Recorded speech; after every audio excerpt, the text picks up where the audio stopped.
Welcome, everyone. My name is Matt Williams, half of the original Jeeks. I am joined by my man, my co-host, UNIQDNA, aka David Baskerville, and this is Below the Surface, a conversation about telling our stories.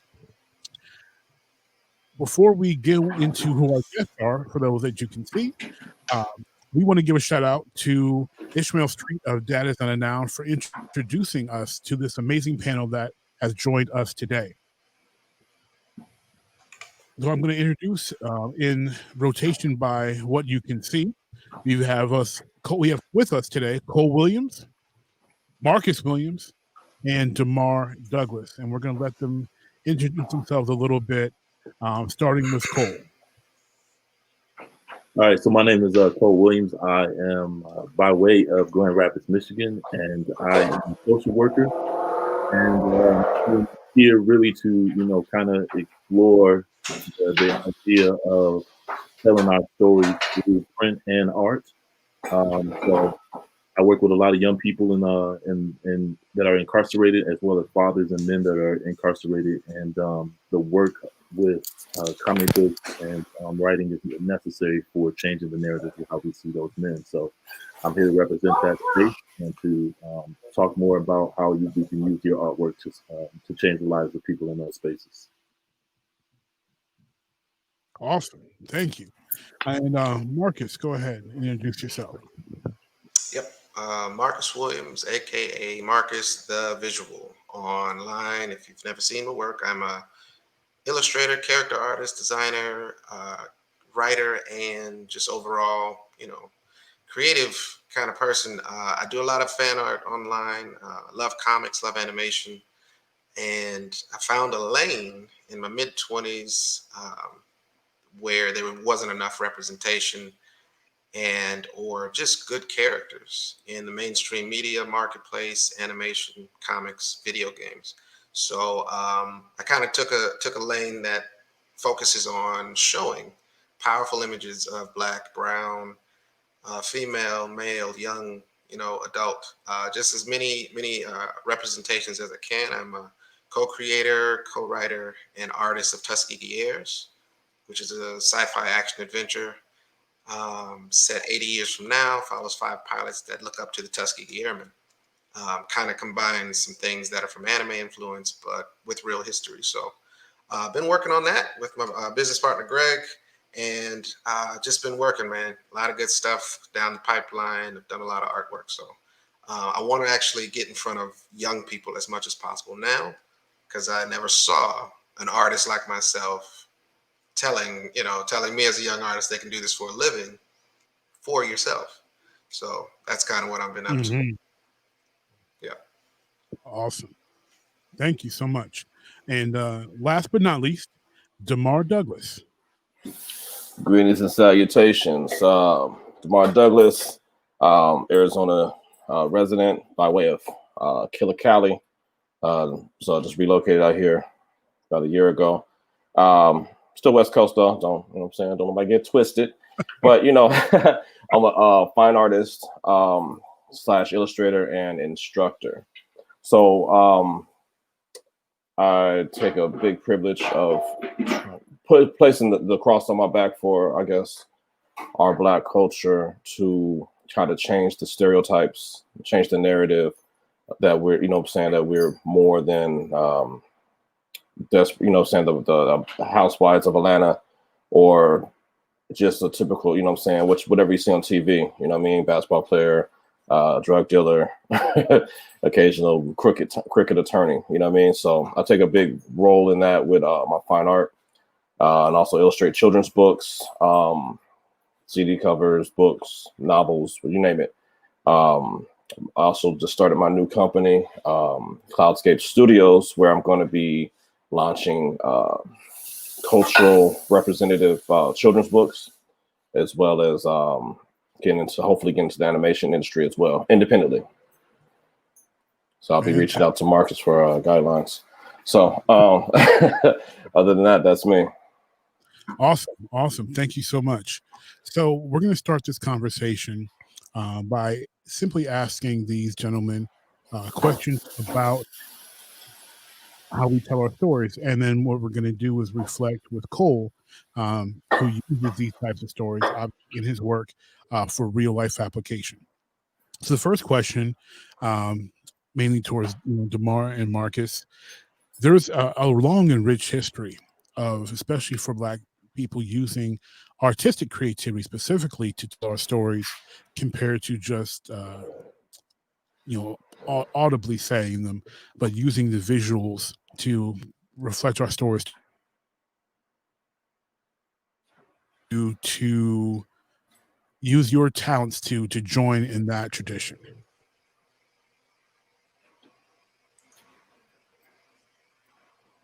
Just need the other half of that comment, that question. It broke up a little bit. What was that second half? It broke up. Yeah.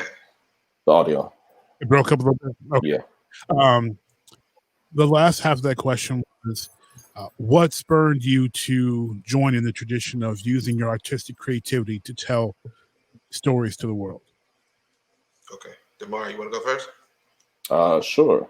For me, I guess it was, I guess I had to be in like third grade, and being one of the, melanated individuals in the classroom, and everybody, get the chance to, not necessarily cosplay, but imaginary cosplay at recess, and people get to be Superman and Batman, Spider-Man, and the only one I could be, because my, I guess it was a Ninja Turtle. So, because they were colored, I guess, right? So having that disconnect inspired me to start creating my own characters. And as I grew older, and I started seeing, like, you always hear the thing, oh, Black people don't read superheroes, Black people aren't into sci-fi, Black people aren't into all these creative outlets and genres. But it's like we kind of rejected it. I feel culturally we rejected it because mainstream wasn't allowing us through the gate. So I felt like in third grade, I wrote my own little comics and cartoons and stuff like that. I kind of have an avenue of my own. And as I got older, a lot of other creations now took a major role in the fine art industry. And like I said earlier, trying to present us in a different light. So that's kind of my vision for it, like seeing, like they just did you guys are familiar with the what's it called? The Hair Story, with the father, Matthew Cherry, wrote the story. Hair Love. Hair Love. There you go. Thank you. Yeah. This white woman basically plagiarized it, took it to Nickelodeon, and made they film animated a whole series. And now it's being looked at as far as plagiarism, and it's like, I'm sick of that. You know what I mean? Like, I'm sick of that. So I'm here to take a stand for it. Awesome. Well, that actually is the story you mentioned as far as what superhero you can be. That's really telling, because if anyone here watches Stranger Things, there's a scene where they're heading to school dressed up for Halloween, and they're the Ghostbusters, and we see that Caleb McLaughlin's character is Peter Venkman, and Finn Wolfhard's Peter Venkman, and they're arguing because nobody wants to be Winston. There we go. Right. And no one wants to be Winston because Winston was just a regular guy. He wasn't a scientist. Right.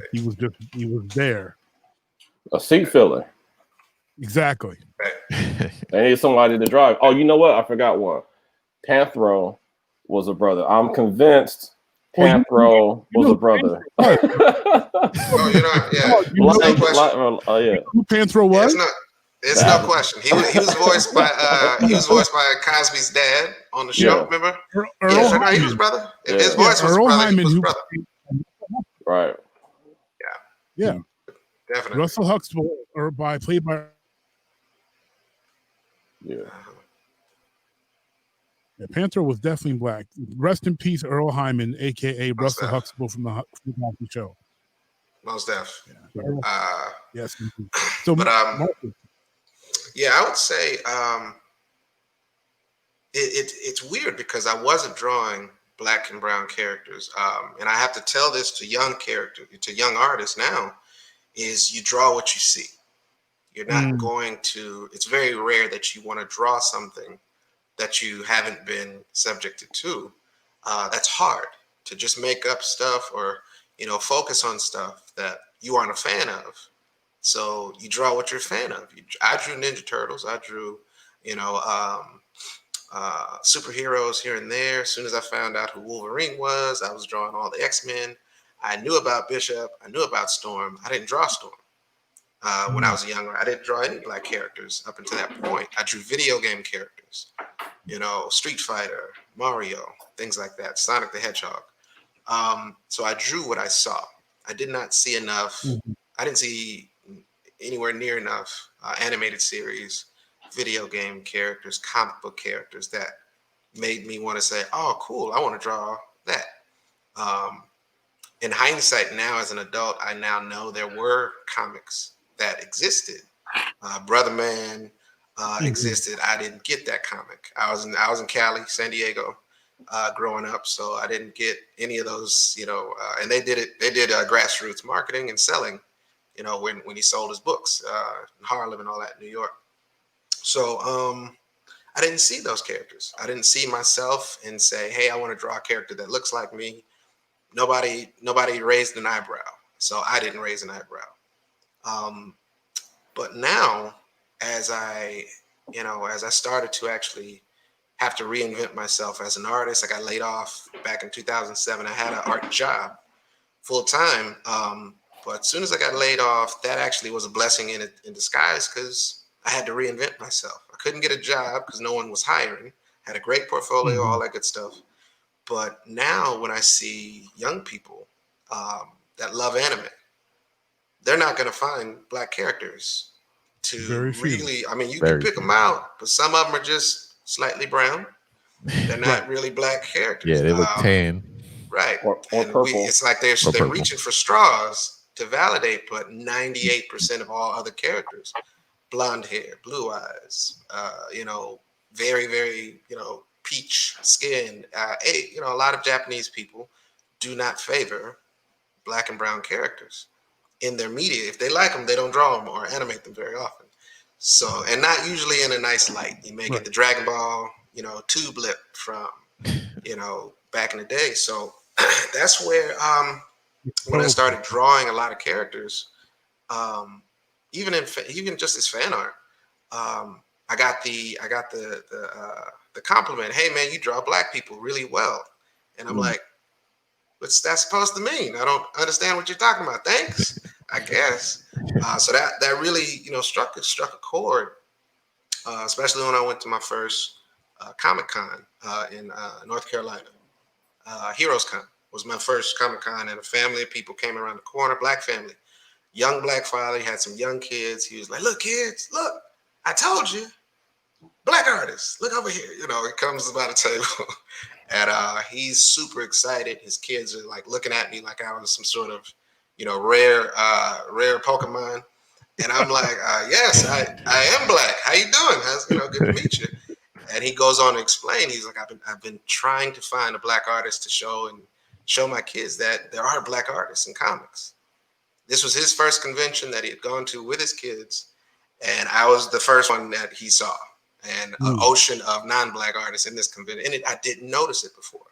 It just didn't dawn on me at the time. So I was working on a cat comic at the time called Hero Cats, and he bought everything from the table, took pictures, and he was like, "Man, kids, I just want you to know, if you have any questions." So I answered questions, all that good stuff. But it struck a chord. He was like, "I would love to buy things for my kids, but I see there's not enough stuff here for kids, for Mm. black Mm, kids." And I'm like, mm. I can do something about that. I can do something about that. So I started drawing young heroes, focusing on black and brown characters. A young Luke Cage, young Storm, young everything. Everything I can. Young Nubia, young Vixen, and I'm Mhm. going down the roster, and I have over 40 of those. And there's more to do, but now if I go to a show, I can have a whole portfolio of young superheroes that are black, that look like real black kids, you know, cartoons or whatever. But that's really where I'm trying to, you know, keep my artistic focus, which is if no one else is going to draw them, I'll do that. That's fine. Mhm. And I noticed Yeah.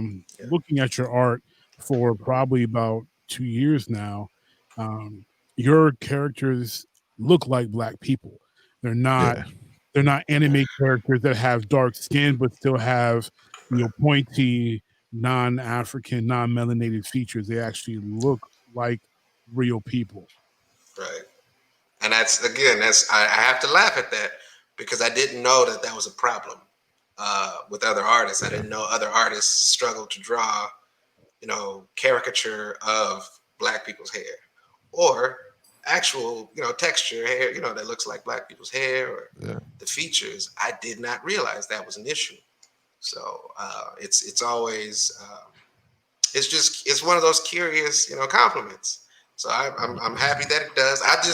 I think that if you believe that black is beautiful and you believe that black people are beautiful, then that's going to show up in your work. So it's odd for me to hear a compliment of saying you draw black people, you know, beautifully. And I'm like, it's because black people are beautiful. Jerome. Yeah. Yeah, I was like, okay. I thought, oh, what I see is beautiful when I look at it. So I guess, okay, thank you. Cool.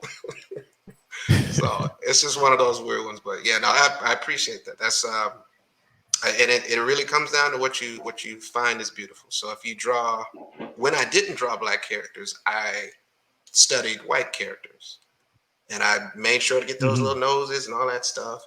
But I really you know, that's where my focus was. And it's weird. A lot of young artists are they're struggling because they don't draw, they don't study, they don't look at pictures, they don't look at photographs of black people, even though they're all over the internet. And then they struggle, say, I can't draw black hair. How do you draw black hair? And where you draw everything else, got to look at it, study it, and it'll come to you. So, yeah. That's facts. Yeah. I was on my son about that for a while. He's 15, and when he started getting more serious about his artwork, I'm like, why are you always drawing these Dragon Balls or Avatar characters or whatever? Make your own characters. Well, I don't really see any black characters. Make your own characters. And I'm creating a platform where we can put it out. So he's on it now, you know. But it was like you said, it's not, you know, it wasn't seen. It's not. It's like, okay, this isn't acceptable, or it's not like you can't. You know what I'm saying? Like you have to create your own inspiration behind it. So yeah, it is hard for a lot. So I totally agree with you on that, man. And it's not to say that being a fan of other characters is fine. That's cool. Because I'm a fan of a lot of different things. It's not all black, but now with my, you know, if ignorance is bliss, you know, I like to say if that's a true statement, and it really is, ignorance is bliss. What's the opposite of that? You know, knowledge can be a burden, very much. Because now I can't look at anything without saying, "Why there's only one black person in there?" Got 7 goddamn gone characters, 1 black person. That sucks. In the whole universe. Okay. Especially even with TV shows. Yeah. My girl just now got me into watching Friends. But I was like, wait a minute. I was like, this is kind of funny. I was like, but it's like living single, basically. Right. Oh, don't get Magic started on Friends. That's because it is living single. It is, exactly. The wife. Right. But I was on some boycott, and I had the homie like, oh, you should check out Seinfeld, and I was like, never watched it. I was about that Martin though. I would, so. I would say watch Seinfeld over watching Friends. Because there ain't no way you can live in New York City and be in Manhattan and have nothing but white folk around you. Without melanated people, whether they be dark brown, light brown, you know, shades of yellow. There are people of so many colors in New York, and there ain't nothing but Anglo-Saxon. Right. So, the lack of realism. Yeah, don't. Yeah, I'm shutting up about Friends now. But I told you, don't get me started. What you both say about the imagery and drawing what you see is so important. Cole, with the work that you do, especially with young people who are incarcerated, how vital is accurate and positive imagery to what you do to try to build up and help these young people with their lives? I mean, if I can be completely blunt, it's really life and death.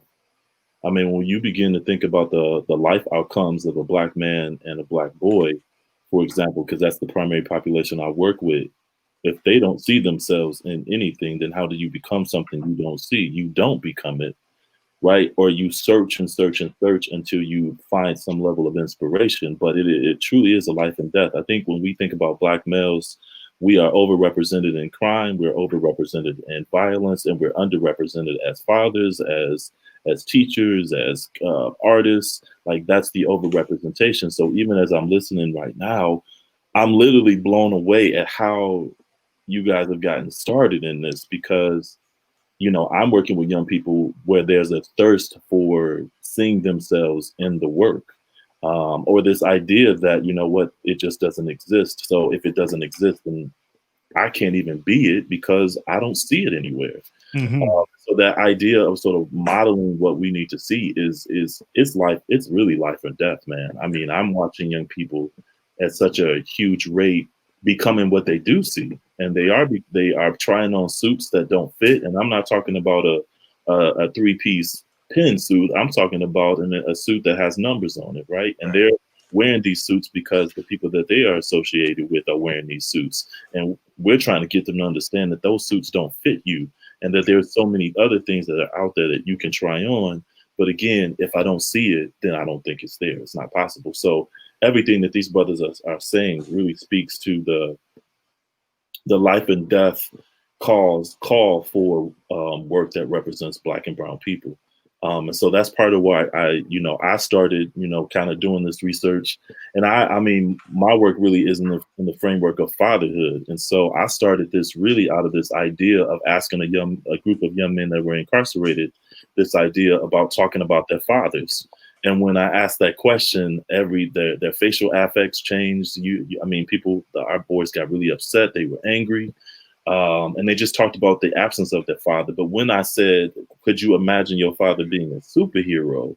That literally changed the landscape. And they were really able to start to talk about this idea, well, if my dad was a superhero, then he would have the ability and speed to show up at my football game, at my basketball game. He could make lunch. If my father was a superhero, then he would have the ability to hear everything. So he would listen to me without responding. Like, these were the things that these guys were saying were characteristics of a superhero father, which led to me sort of asking the question, then, okay, how do we tell the narratives of Black and brown fathers and then turn these narratives into superheroes so that boys can see fathers in these roles, so that one day, even if they don't have a father, they can become one. And so this idea of, creating characters through art, through writing is life or death, man. Yeah. So with how much of a brutal reality it is, what examples are you able to use right now when you're working with these young men? Right now, it's just because they're incarcerated. My goal now is just to get our administration to sort of see this idea that, we've got to bring in either comic book writers or artists, or we just have to be willing to purchase the material and then use the material. One of the things that I've decided to do is start writing about fathers that I've been working with, and then working with a comic book artist or an artist to draw the characters, so that we can tell the story of fathers. But then what I also realize is, it can't just be a comic book or a graphic novel. You've now got to tie a study guide to it. And so that now we give it to an instructor, the instructor primarily might be a white teacher. And most of our in our administration, we have a lot of teachers that are not Black and brown. And so, you know, to be intentional about it, there needs to be a study guide. So now, as I'm starting to write these narratives out, I'm like, okay, now I got to create a study guide that supports what I want these teachers to do with these students while they're in their classrooms. So I think as I'm in this space with you guys, you know, I'm also saying too that, you know, write this, create it, but also give an instruction guide for folks that will be able to utilize this in a way that they may not know themselves. Because oftentimes the people are like myself. I didn't grow up reading comic books. I had a stepfather who loved comic books. He purchased them. I mean, he was avid reader, but he didn't share that. And so I missed that because he didn't share that experience with me. It was only until I started noticing the absence of these books being in places where young men can read that it dawned on me that, okay, if I don't see it, then I'm going to have to create it. So it's that same kind of concept of if I don't see it, I don't know it's there. But once I know it's there, then it's as simple as, okay, then we need to purchase the books, get them in the classrooms, and get these young men in love with it. And I'm not just talking about young men that are 15 and 18. I'm talking about adult men who are also incarcerated, whose reading levels are probably fourth grade too. And so that's another aspect of it, is that the ability to create this kind of content gives way to supporting literacy. And that's a big issue that we're seeing in state and local prisons, the federal prisons, is that we've got young men and women who cannot read they only read at a third or fourth grade level. So this kind of material, right? Yeah. Yeah. And I think that kind of speaks to why animation is important as well. We say comics, and you got to understand, video has been a staple in this country for so long.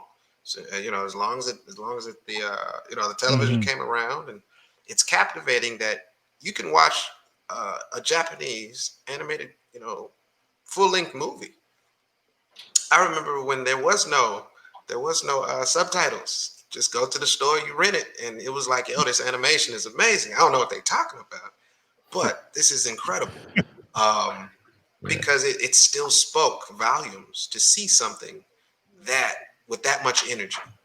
You know, it was mind-blowing, but it works that same way. A child cannot read, but they can remember everything about Dragon Ball Z.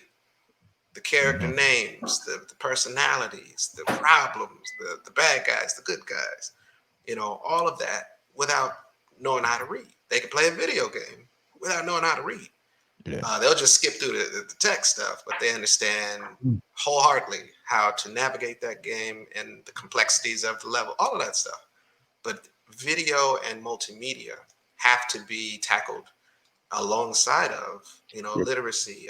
Comics are a very unique platform. You can see these characters, but to hear them, to actually see them move, and to see their the subtleties of character growth and struggle, those are just as important, man. I still remember all of those animated shows that I watched: G.I. Joe, Voltron, He-Man, Thundercats.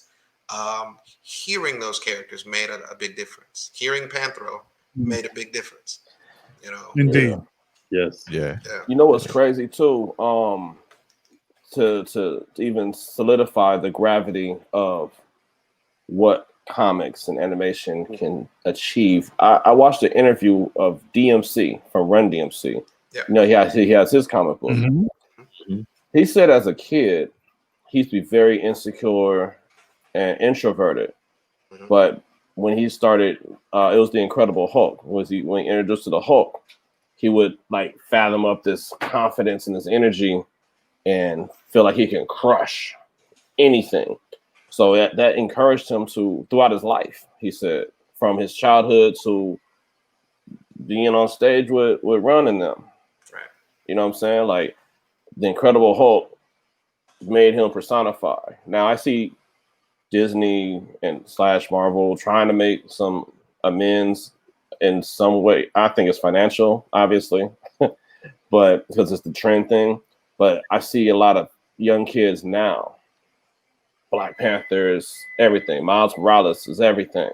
And there's even little white kids that I've seen dress up as Black Panther and stuff like that. Like, you know what I'm saying? And it's cool now. It's trendy. So I think this next generation, predicated on how we navigate or what influences we put into whatever, that once they see, I guess what DC's bringing back Milestone too, right?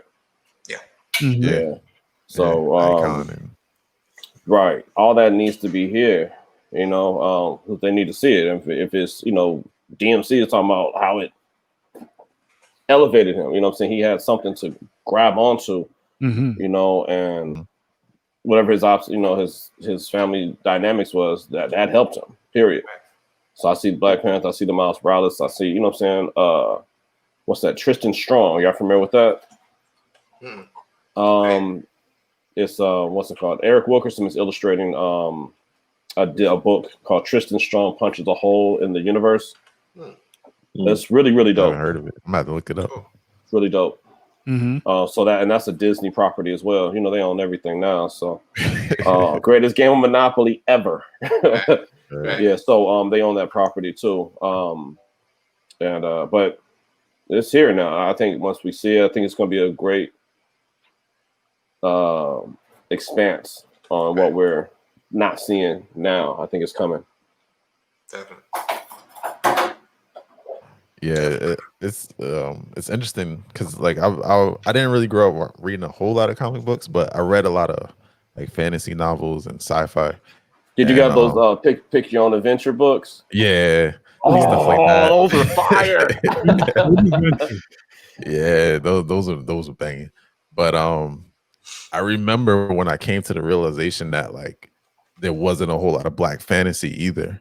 Like I can't remember where I read about it, but it was somebody, I think it was an author or something like that, and they were like, picture your favorite fantasy characters, you know, from whatever novel, your favorite novel, whatever it is. You probably picturing a white person. Yeah. And they were like, I was like, wow, that was the first time I ever sat there and I thought, and I was like, yo, I can't put myself as a Black man, or at the time I think I was a teenager, in any of these books. Like none of them, you know, when they do describe the characters, they never describe them as, you know, brown skin or African American or, you know, anything like that. They always, you know, blonde hair, blue eyes or whatever. And when they don't describe the characters, I always just picture them as blonde hair, blue eyes, you know, just because that's all I knew. And it was like, going back to what Marcus said about like, you know, ignorance is bliss. Because then after that, I was just like, yo, where's all the Black fantasy at? Like, there's no Black fantasy. And then I got introduced to people like, you know, N.K. Jemisin and I can't think of the other lady's name right now, but like all these Black fantasy and sci-fi writers, and it just like opened up a whole new world for me because that was always something that I was interested in, and it was like now I finally got something that I could relate to, you know, that speaks to me in a different way that I could never relate to before, just on a different level. Like I related to the characters, you know, struggles and different things like that, but it was just totally different when you open up that whole Black fantasy like genre, you know, like same thing with like Black comic books and superheroes. So I just thought that was interesting that like I came to that same kind of conclusion, and it's sort of a different genre, but you know, because like novels and stuff like that, that's just a whole other avenue that doesn't even really get talked about as well when you talk about Black creation and stuff like that. You're absolutely right. Piggybacking off of what you just said there, because myself, I just discovered N.K. Jemisin just you know, a couple months ago by some white people.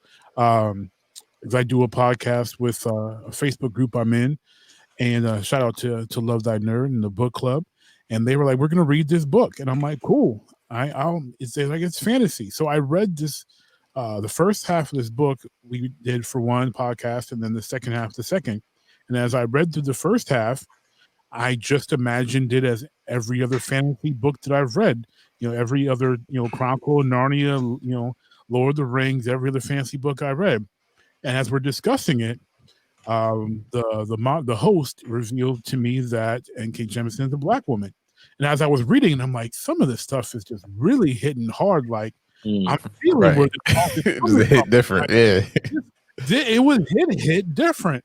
And then they're like, well, she's black. And I was saying as a black man, like I really like some of these things that the Esun, which is the main character, she's experiencing. I'm like, this stuff hits me hard as a black man. They're like, well, she's black, and the author's black, and I'm like, and now when I read the second half of the book, now I'm seeing black characters in my head. Now I'm seeing a black woman and the struggles of a black woman, because I know a black woman is writing about real life struggles that black women deal with in this fantasy world.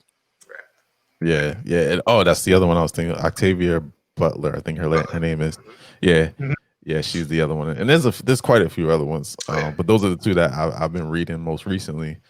And it was just like everything just hit different. I was like, okay, I could relate to this. Like I can, I can feel this. Like, like you said, it just hit different. When you start looking at those scenarios and the situations that they were in as black characters written by a black author, it's just like, yo, this is dope. It's like I can relate. And so I can imagine what it's like for kids, teenagers, young adults, and how they're growing up and just being able to, same thing, like Cole was talking about, just being able to see, themselves or see their parents or anybody else as anything other than a gangbanger, a rapper, or athlete, or a deadbeat dad, entertainer, right? Exactly. So yeah, I just felt like, I mean, it's like what you guys are all doing is great to tell that story from our perspective.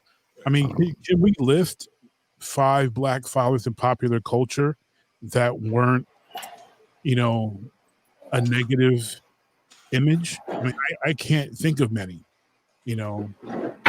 I think of Cosby, I think of Philip Banks, I think of George Jefferson, and that's kind of a mixed one.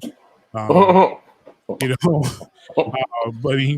man owning his own business. James Evans, and he was too strong of a black character. They got rid of him. Like, you can't think of many positive images. Family Matters. Family Matters. That's one, yeah. But no, it's true. It's true. But the dad from Blackish is a little bit. He's kind of there, but kind of not always there. Right. He's a little softer. From Blackish. What's his name from Blackish? Anthony Anderson. Anthony Anderson, yeah. And so, I mean, and that was what we're talking about, a 20-something odd year gap between, between decades there, Black being a major black TV show and the other ones, which were 80s and 90s. Yeah. That's called what? Social engineering, right?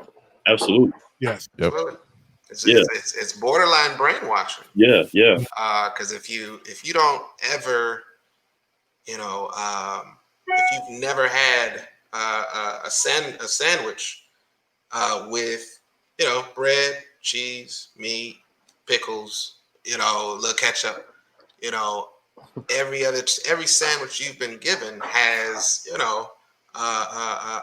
bread, something like crackers, and spam, peanut butter and struggle sandwiches. Yeah, you know what I'm saying? Like, you're just gonna be like, so what now? This is a burger? I've been told this is not.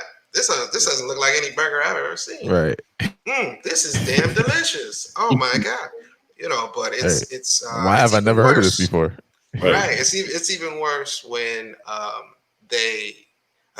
ignorance is bliss, man. When they cherry pick actual factual history from our ancestors, from our civilization.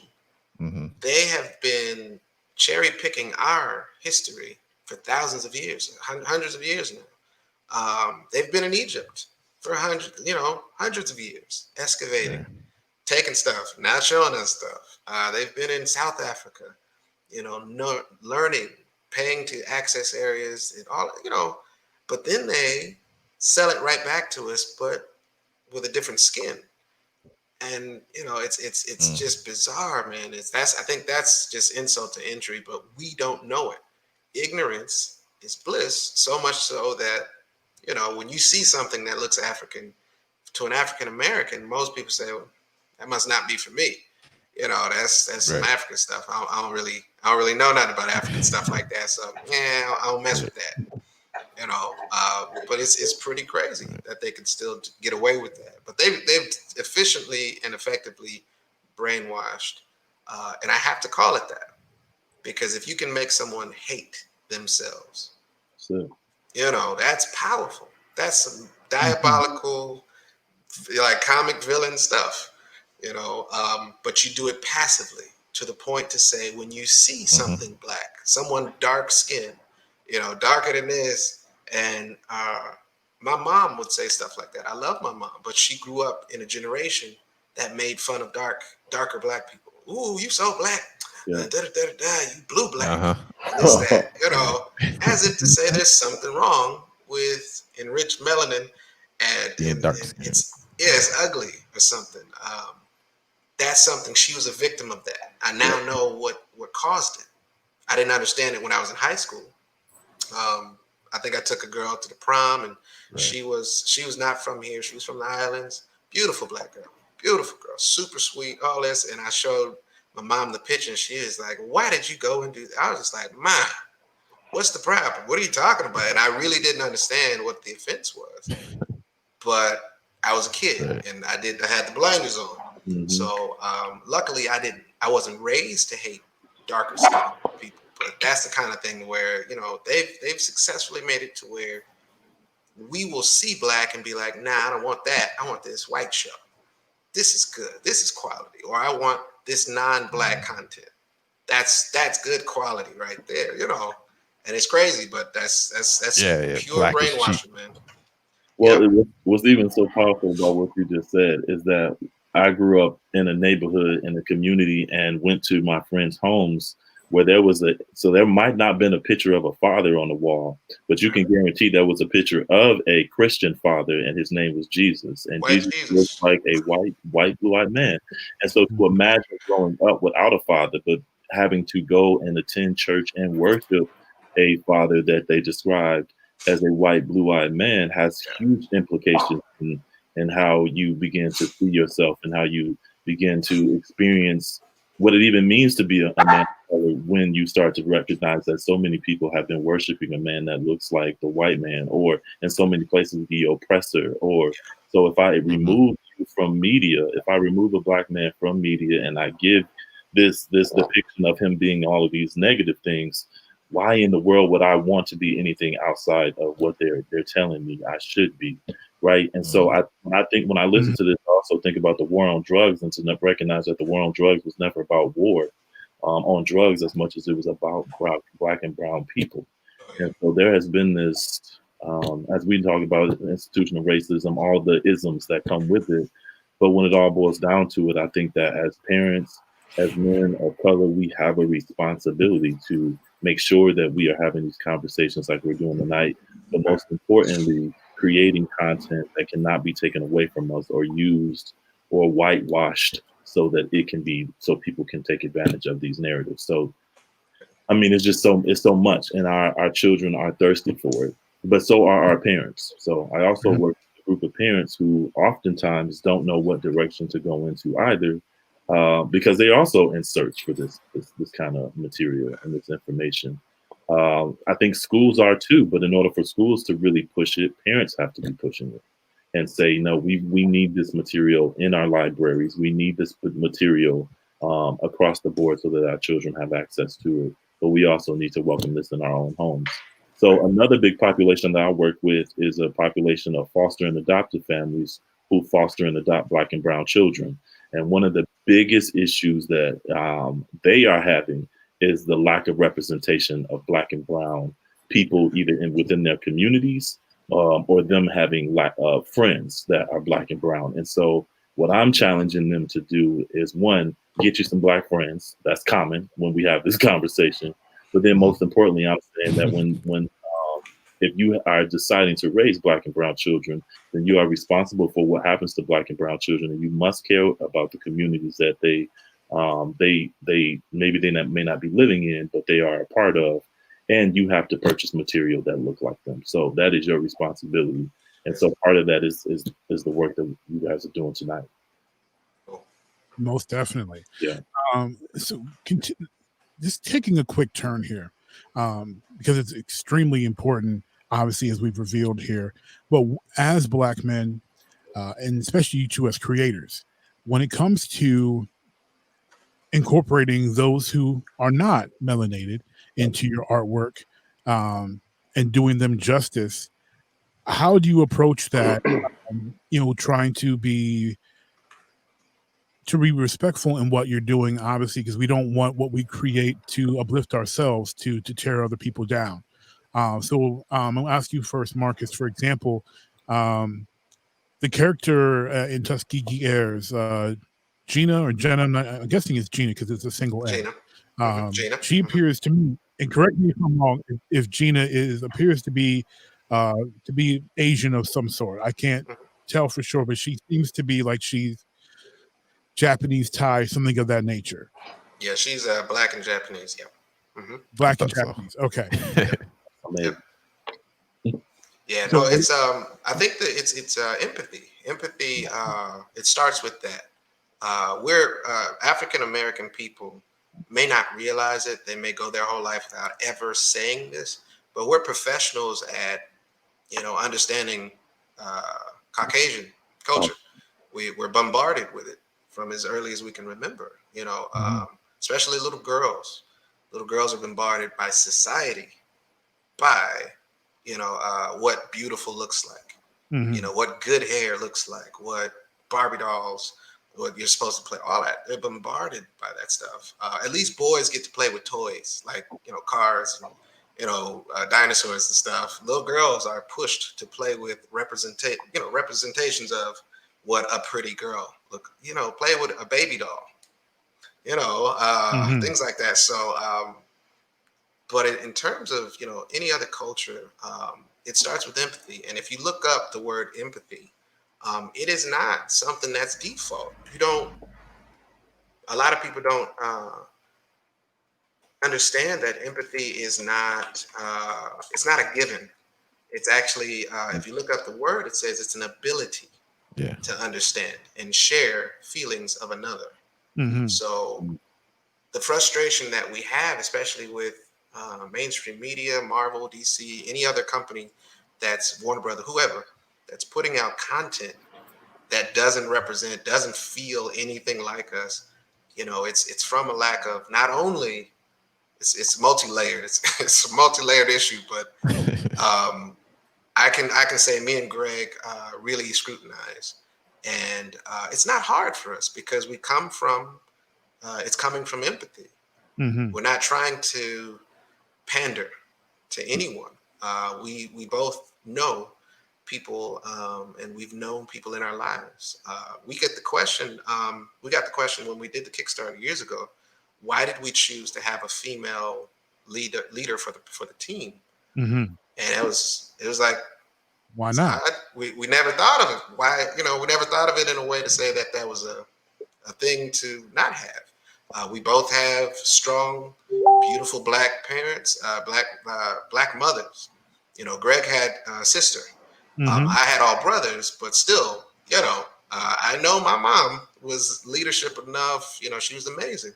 So for a young Black girl, teenager, to lead a team of pilots, we didn't even have to think twice. It wasn't something that we had deliberated on, but because we knew those strong women, our mothers, and our sister, his sister, it was easy to pull from that to say you can have a young Black woman that is stern, loving, caring, nurturing, but also not to be messed with at the same time.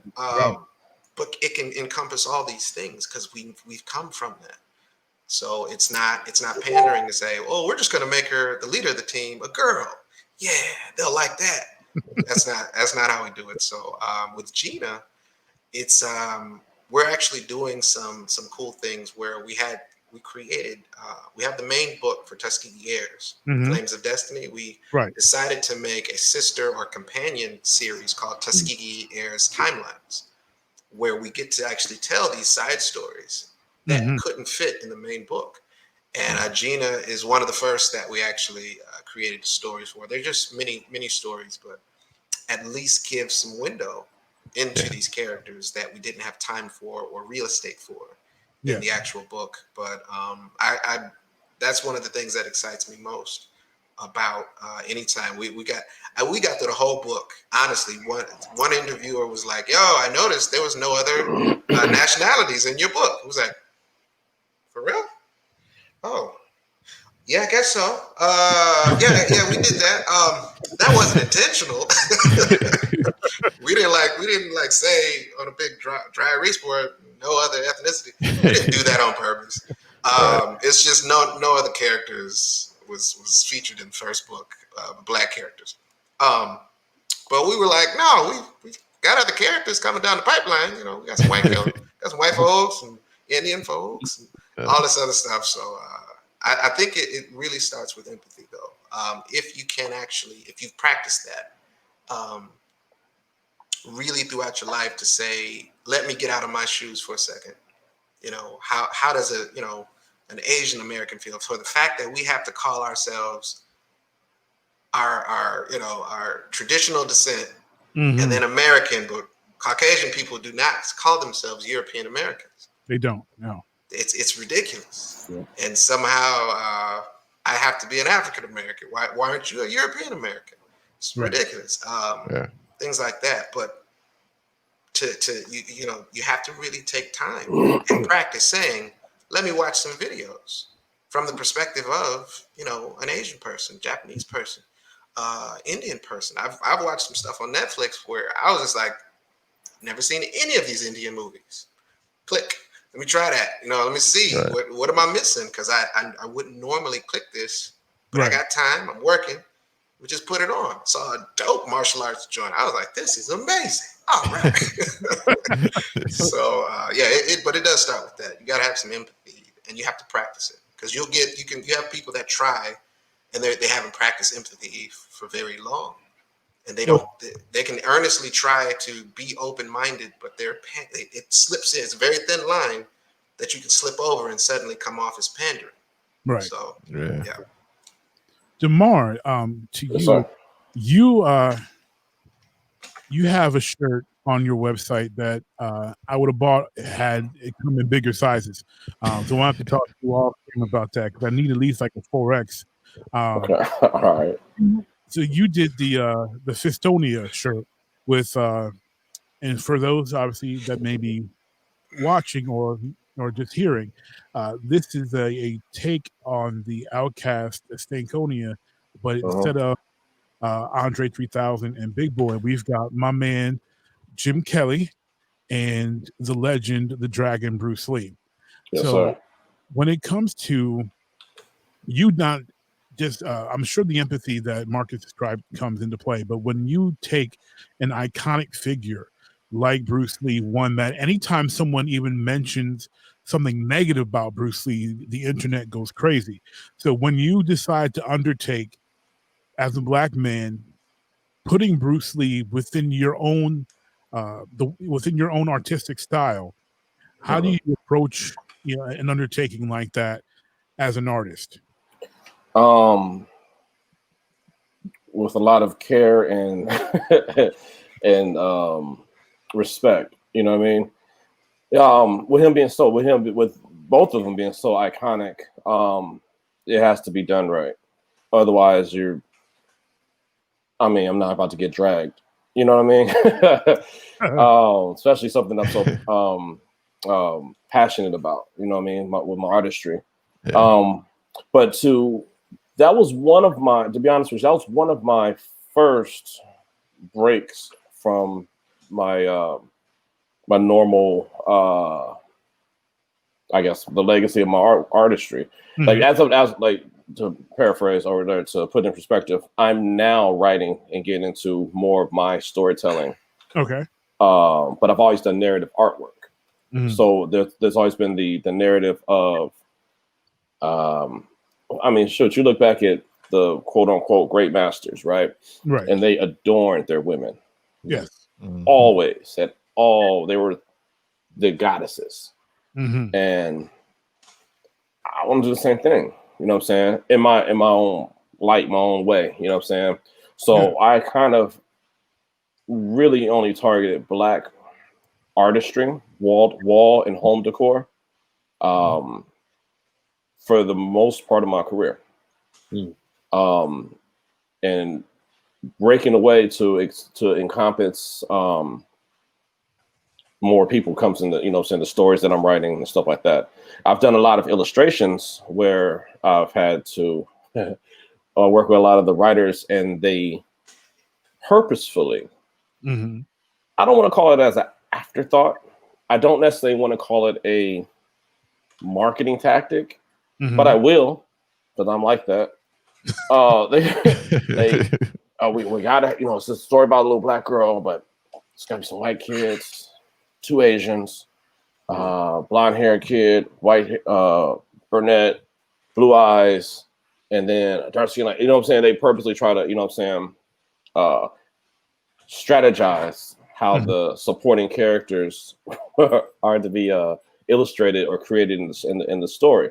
And in some cases, I can see it coming. I've worked with several writers, so it depends. In some instances, I've seen it come across as pure inclusion and empathy, and let's all kumbaya together. And in some cases, it's like, well, you know, I don't want to get boycotted, or I don't want them to say that I'm only put Black people, because then they're not gonna support it, and I won't be able to get into Barnes and Nobles. It becomes that talk. So for me, I'm not trying to be that marketing person. I think a lot of the wokeness and with the we got the Black playlist on Netflix and Disney Plus and all these we're down with Black, because they don't want to be on the wrong side of history. Right. At the end of the day, and that's a dangerous place to be too. It is, right? Financially, it's you know, we was hearing from people that never said anything about Black anything. Ever. Hey, we make pins and Black Lives Matter. Right, like Google has the thing now where you can bullet point yourself with a little icon on their Google hit list or whatever, or search results as a Black-owned business. Now, I don't know if that's good or bad. I don't know. You know, I haven't figured out, you know, the dynamics of how that's going to play out in society. But well, as far as me in my household, I want to definitively have like if it's a character that's not, you know what I'm saying, if it's multicultural, I don't want it to just sort of be, oh, it's all Black and we got this one white sidekick like they did to us. It's not. So I'm not trying to be on an eye for eye type of thing, but more so like, you know what I'm saying, this character has, like, I think even with the X-Men, and how they introduced Bishop, and he had a prominent role in the X-Men, for like the whole story is predicated about his time travel situation. Right. I can respect that. I mean, as a Black character, I feel like he was written by someone other. His lines, his demeanor. But that's cool. We got to get what we can get at the time being until we do something otherwise, or until Tyler Perry helps us out, or or I'm just teasing. But or until we, you know, figure out our own platforms to become our own Stan Lees, I guess. You know what I mean? Yeah. But then I also don't want to, you know what I'm saying, like another flip side of it is where you see the Luke Cage story. And then how he played, what was the Defenders, right? That's the group he was in, the team. He smashed everybody. I don't know how, I don't necessarily like how they depicted that. You know what I'm saying? Out of all this world, he smashed the nurse, he smashed everybody. And then they all got to sit in the same room and look at each other. Yeah. I don't know how. I didn't like that. I didn't like that.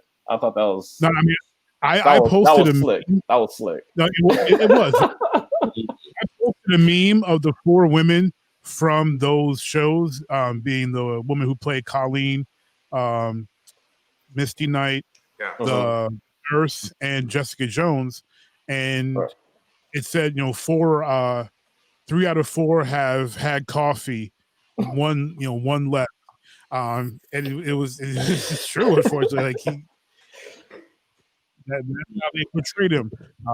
It's like, hey, like this Luke's out here hypersexualized getting Yeah. guy. Like, I don't think that was. Oh, I and don't feel. I don't feel like that unfortunately, was that harken. biased either. But, Yeah, but long, yeah, but that's long a and the great short, point.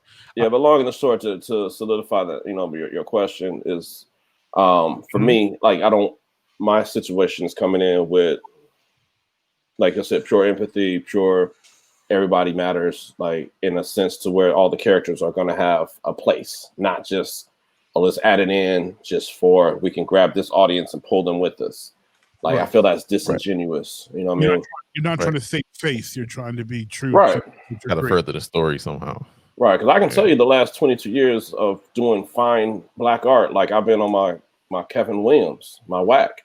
Mhm. Truthfully, I'm not going to walk away from that. Like you, I had met some Disney artists when I was living out in Cali, and they're like, "Oh my God, you paint, you draw, you do digital, you oil, you this, you that backgrounds. Like you're amazing, but you'll never be able to work for Disney because you're just too black. You got to create your whole new portfolio and erase your website, huh?" The skill level doesn't represent whatever, like, and you telling me that you can only draw storyboards, but not only can I draw the storyboards, I can draw and paint and do everything else that surrounds a whole. I'm a wrecking horse, like, you know what I'm saying? Like, okay, I got you. I'm keep doing my own thing, you know what I'm saying? But it was that kind of thing, you know what I'm saying? And this is from a black dude. Right. I'm not gonna name names because they was just on some interviews recently. I ain't gonna name no names, but real talk. I hear you on that. So piggybacking off of that, 100 years from now, what do you want your work to be able to say to the future generations? My work. Yeah. Yeah. There was an era of the Harlem Renaissance where it was, look at us. We're not these baboons and these coons and these jigaboos, like, you know what I'm saying? Like, there was a lot of propaganda art that was out against black people. There's a dope book I read some years ago called Colored Images. Great book. I forget who wrote it, but it was great. But it went through and historically documented all the bamboozled looking pictures. But as far as my art, I want, like, I have, I have the beautiful black woman situations, the positive black man. I've done a lot of things with social justice, commentaries on a lot of things, like the George Floyd joint I just recently put out. Just, I'll get an amazing response. You know what I mean? So if I can go down in history as being one of the spokespersons, or have, like, be the visual representation of Marvin Gaye's What's Going On, or have the like being like, like Common relatively has a pro black consciousness about him. I'd want to be known, represented as like the visual representation of that, if anything. Awesome. And to you, Marcus, it's the year 2135, and a kid is in the digital library, and his teacher suggests Tuskegee Air is number one. What type of reaction do you want? Legacy do you want that to be able to leave, or any of? Yeah, I think quality is timeless.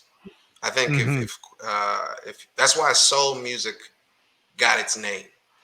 The music that fits under that genre. If you go and listen to five of those soul music artists, or that generation, it's not something that you can replicate easily. It's not something you can just say, oh, okay, he had the lyrics, he sung it, or she had the lyrics and she sung the song. So what's the big deal?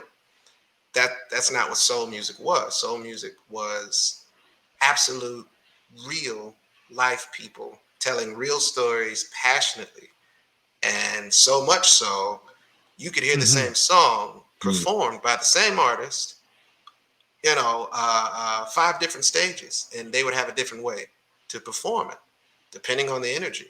And if you've never seen the behind the scenes of some of those artists, man, Otis Redding. If you've never seen Otis Redding behind the scenes recording, go look it up on YouTube.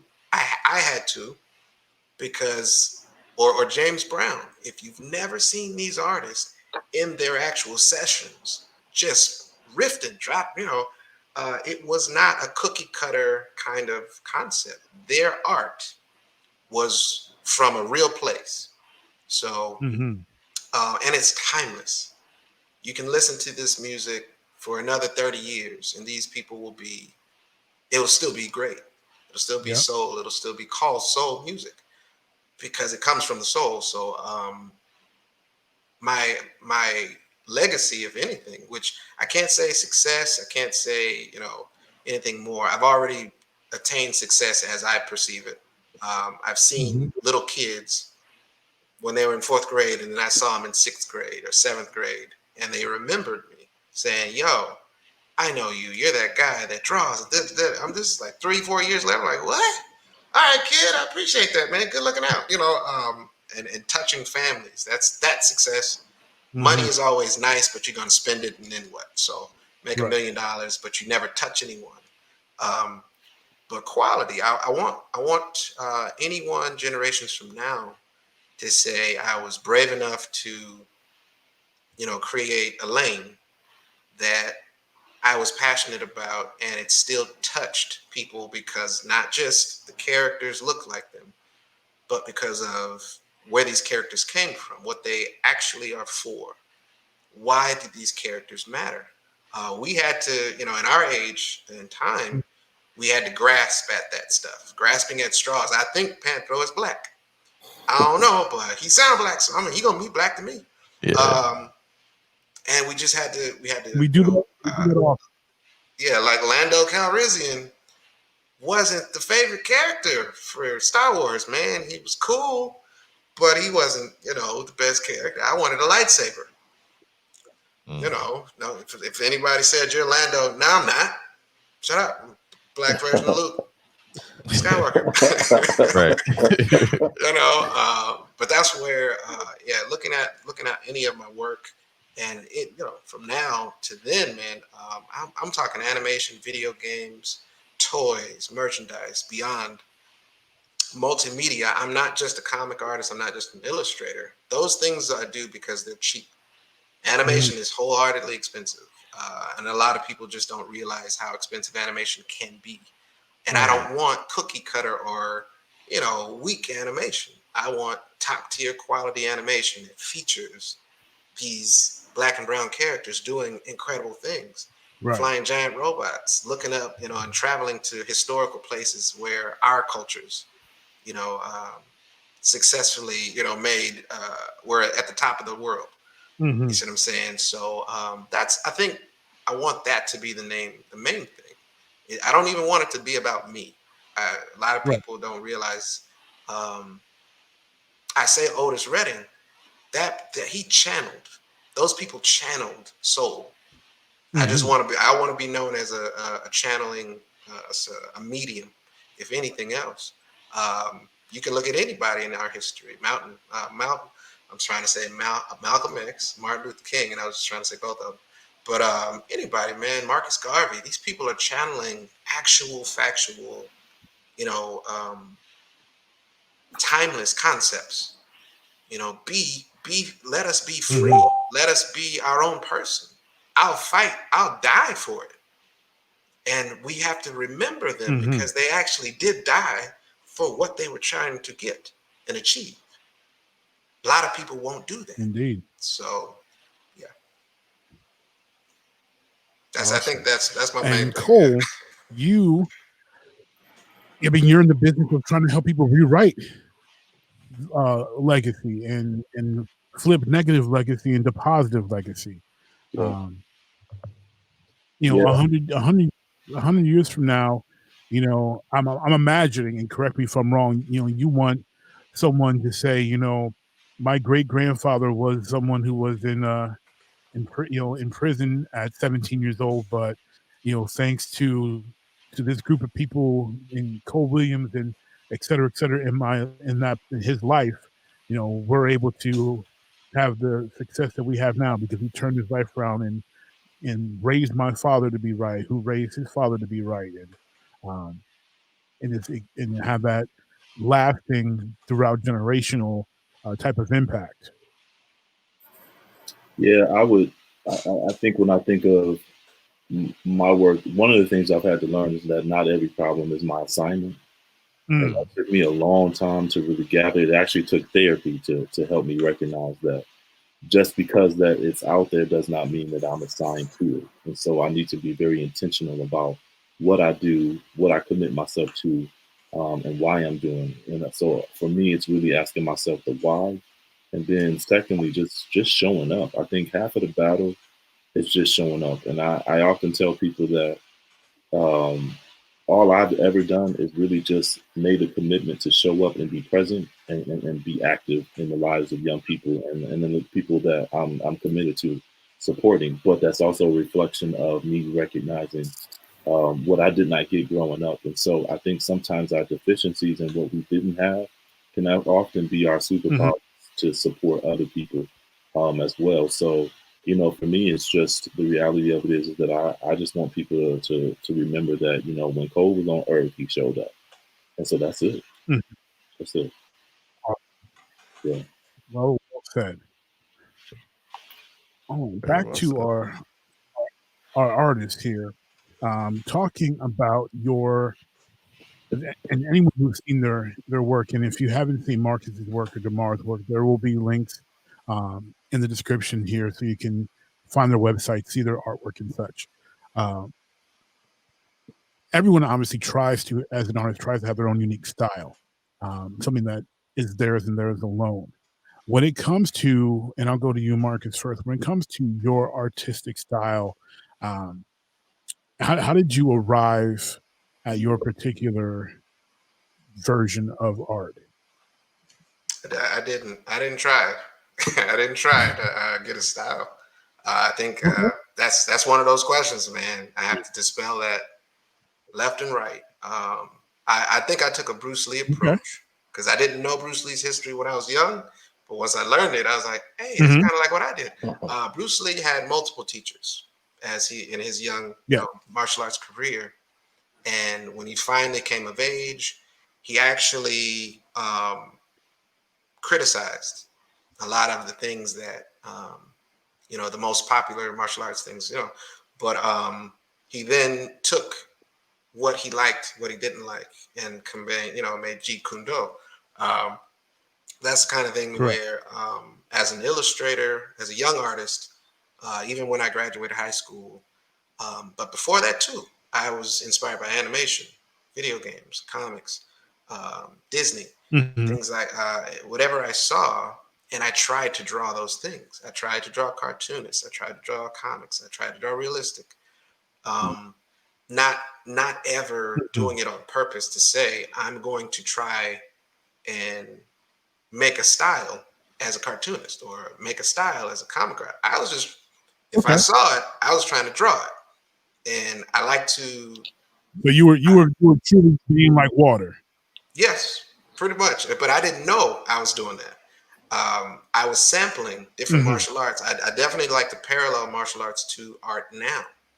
And I say, and the reason I parallel that is because people don't understand art. They think that I can't count on there's not enough fingers. Hey, I tried drawing once. I was terrible at it. You tried to draw once? And you think it's a given. Oh no, I've been drawing for over 20 years and I'm still practicing. I'm still trying to get better. I was not talented at all. Oh no, you're talented. I was like, I got proof. Okay, my brother can tell you I was terrible. And it's one of those things that they understand. If you say, "Oh, go into a dojo tomorrow and try martial arts and see if you're not good," they're not going to kick you out. It's something you have to practice for years and years and years, and you still got to keep training. They understand that. They don't understand art as this skill that you have to perfect, and then You can pick up one style of art or one style of martial art, switch over to something completely different, and practice it for another 20 years. You may get to master level, you may not, but that's how art is. And so as far as a style, I never once said I want this style that I'm at now. Never. Now I can actually, up here, I can say I want cartoonish, comic, and anime, and then create. I just want anime and I want realistic mixed together. And I want to draw a black character because I've never seen a black character drawn in that style. So there you go. But now, because I've spent, I spent 4 years of my life doing portrait art only. That happened in a period of my life. I just did portrait art. I wasn't working. That was my main source of income. That's all I did for 4 years. I got fairly good at it, so I can rely on realistic or surrealistic art style. But then I've been drawing comics for over 7 years now. And I've been studying comics for a long time, but actually drawing comics and dissecting comic art, I can now mix realistic with comic art. Been studying cartoons, been studying, you see what I'm saying? So now I can just combine them like a Jeek kind of thing, and I pick and choose for, anime doesn't have enough black characters that have regular lips. I'm gonna just fit that in with all my other toolkits and fix that. So now it's a style, I guess. But and so really all it is. You're creating your own style, and very much like the Bruce Lee approach, it's continuing to evolve. Yes, because I'm still, I promise you, I'm still practicing. There's a lot of stuff I don't know how to do.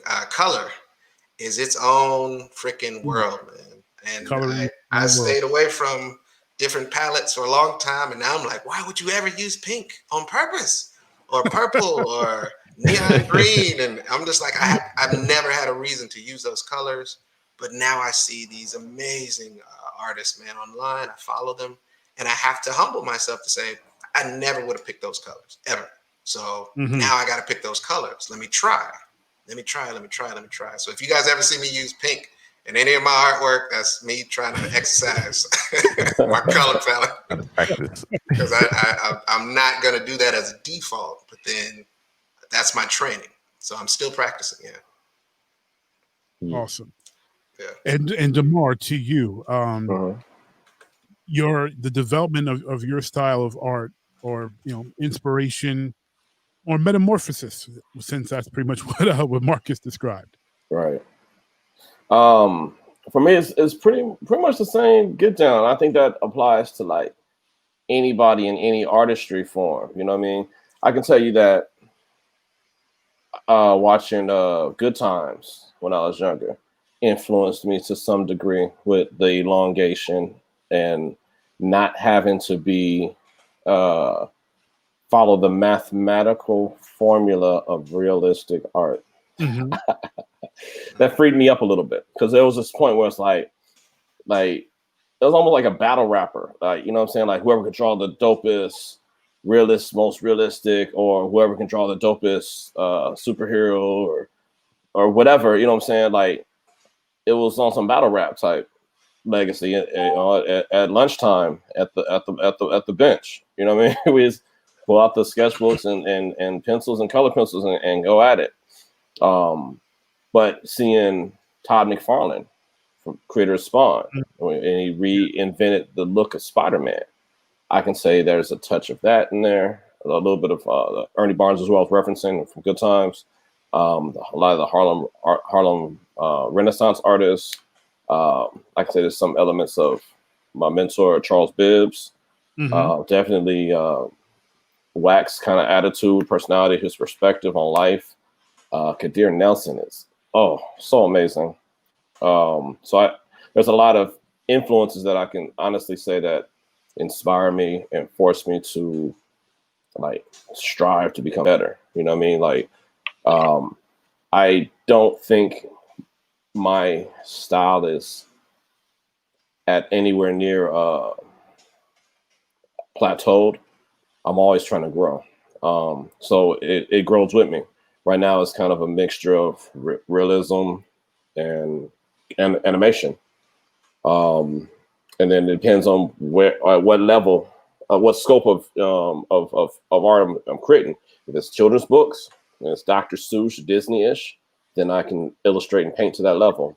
If it's requiring the Bruce Lee, Fistonia type level, I'm still drawing and painting the same. I find the basic shapes and circles, triangles, and squares, and formulate different angles. Even if I, sometimes you can look at someone's face. I know Marcus can relate, and you can take like a face and see the squares and the triangles, and sometimes you want to exploit that. Depends on what is the medium that it's applicable to.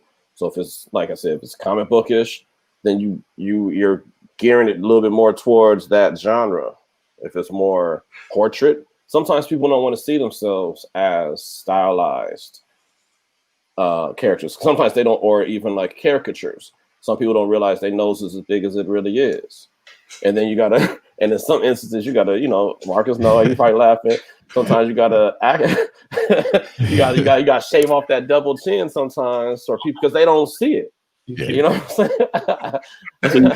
That's if you're empathetic and you actually trying to please the client. Yeah, I'm not good at like making fun of people, man, and then asking them to pay me to make fun of them. I've never been good at that. Right. So if I know it's something that I can be like, I'm pretty sure she don't want that mustache. Let me just go ahead and not put that in there. Just fade it out. Just fade it out. Let me fade that out. I ain't gonna do that. Just put a layer like, over it. Right.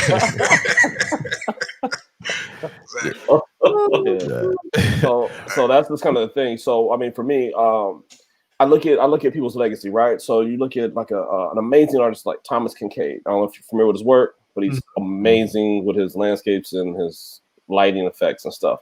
But you look at his, he died when he was like, what, 50 something, right? Mm-hmm. So you look at his entire body of work, and it's, I don't want to say cookie cutter, but it's all the same. It's all similar. And I don't want to live my life that way. I want the freedom to do what I want to do. I don't want to I have to be this guy. I have to do it this way because that's what my style is. Some elder I had elder artists I had talked to before. It's like, oh, you gotta have a solid style, and people gotta be able to see whatever. And you can see, if you look at work, you can see predicate on each genre that I delve into. You know what I'm saying? Like you see my children's book stuff, it's the same look. You see my fan art stuff, same look. You see my realism stuff, same look. You know what I'm saying? So I have different looks predicated on where and when it's applicable. Mm-hmm. And like what Marcus being a full-time artist, I mean, you got to evolve. You know what I'm saying? I'm not going to be in a situation where it's like, oh, you do logos? Yeah, I do logos. I learned how to do logos really, really quick. And I've done some of those logo projects has helped pay rent and buy groceries. I don't love logos, but I learned how to do them several years ago because I had to. You know what I'm saying? It expanded my skills, and it actually it makes everything applicable for moving into my next line of producing and create my own books. I know letter, I know typography. You know what I'm saying? I've went a rugged road to get to the top of the mountain, at least at this level of the mountain. And I'm still moving. You know what I'm saying? Like what Picasso say, he's still learning. You know what I mean? Like when he was 80, 90 years old. So I mean, for me, getting into doing digital sculpture, I just downloaded Blender. It's very, very intimidating, but at some point I'm gonna learn it. I sculpt a little bit with traditional clay. I'm okay. I'm not great, but I aspire to be amazing with it, and I'm gonna work at it. And I carve a little bit into wood. Not great, but I'm not gonna just be a one-hit pony, like a one-trick pony, and that's the end of my story. You know what I mean? So I'm steadily evolving. I'm assuming most artists should. Not all do. Some of them take a business approach and just stop when they see success, but not me. Right. Okay. I would add on to that and say that a lot of people, there are artists that can make it to success with one style. Yeah, that's possible. If that works for them, that's their world, and they're comfortable in that, and they're like, hey, I don't draw realistic stuff. I don't draw comic stuff. I don't, I just do realistic. It looks like it's fun, but that's not what I'm into. That's not what I do. Mm-hmm. I make all my work doing realistic stuff. Hey, that's cool. And I think what he's saying is Demar is talking. He's speaking to survivability as an illustrator. There, especially in our culture, you have that saying, a starving artist. And that usually now I know that's not just about being an artist. That's being a bad business person. You don't understand your business, that you chose to be an artist, but you don't have any clue of how to make a business out of it. So you're starving, and you could be a bad. I wish that saying would jump onto statistically accurate stuff, like owning a restaurant. Yeah. That would make way more sense, because it's like 98% of restaurant owners go under after the first year. And yeah, they put in all this money, but they don't understand business or how to actually find marketing and all that stuff. But survivability as an illustrator or an artist, you got to become a jack of all trades. Like, can you draw Scooby-Doo? Yes. Can you draw my grandma? Yes. Yes, I can. Can you draw my grandma with Scooby-Doo? You draw yes. Scooby-Doo? Yes, I can, actually. But I feel you on that. I like to change the terminology, because, I mean, me and a jack is kind of like a joker, like, you know what I'm saying? But I feel like the master of the universe, mastering it all. You know what I'm saying? Because like you said, you do real. I've only seen your comic stuff, but I assumed you know how to do realism because of your way you structure your characters. I'm sure you know how to pencil shade. You can probably oil paint and do anything you want to do. I'm certain of it. I haven't seen it, but I just know the quality of what I see in your comics. I know you're capable of it. But for me to think that, what I'm saying, that just kind of just like being a chameleon in some regards, or just it's all the same. It's everything. I draw the same, I paint the same. It's just how you make it applicable. You know what I mean? And there's so much in the world that can be done. You know what I'm saying? I look at things and like at life sometimes, like, okay, I could be the tire shop in the corner, or I can be the super Walmart, where you go drop your car off, get your tires done while you're grocery shopping, have lunch, and then go shopping for like household appliances and whatever else you need, all the same spot. That's a win to me. Right. I mean, apparently it's a win for Disney too, because they don't took everything over. You know what I'm saying? So, I mean, look at all their sub companies that they own. Yeah, they own it. Yeah. So I think just being having the diversity and having the skill set to not leave money on the table is like important. Indeed. I think too, it's like you said, it is about evolving. Like, if you really love what you're doing, you can't help but naturally evolve. Like, I'm listening to you guys talk about like just like artistry and being a photographer. Like, I'm like, we deal with a lot of the same stuff. You know what I mean? Like, I'm dealing with a lot of the same things with my clients when I'm taking pictures, and I'm like, I probably should Photoshop out that double chin, right? Like, you know what I'm saying? Like, I should do a little bit to make her arms look a little skinnier and stuff like that, because it's the same thing. It's like, and the disadvantage that I have is like, yeah, that is what you really look like. Like, I can change it, but that's the camera didn't do that. That's what you really look like. But at the same time, it's like, it's the same thing. Like, I hate doing weddings, but in order to survive, I got to do weddings. You know what I mean? Like, and it's the same thing with like, I got to learn Photoshop. I got to learn, when I first started photography, it was like, I don't want to do all that, because I'm not going to be changing out backgrounds and all that stuff. But it came to a point where it was like, I would get a client and they're like, oh, can you whiten up my teeth? Can you do this? Can you do that? And I'm like, yeah, I guess I can, but like, the same way, like when you had to do logos, I'm like, okay, I need to learn Photoshop like today, like, because otherwise, like, she's gonna go to somebody else who can. So and you left money on the table, and your fridge need to be filled up. Yeah, exactly.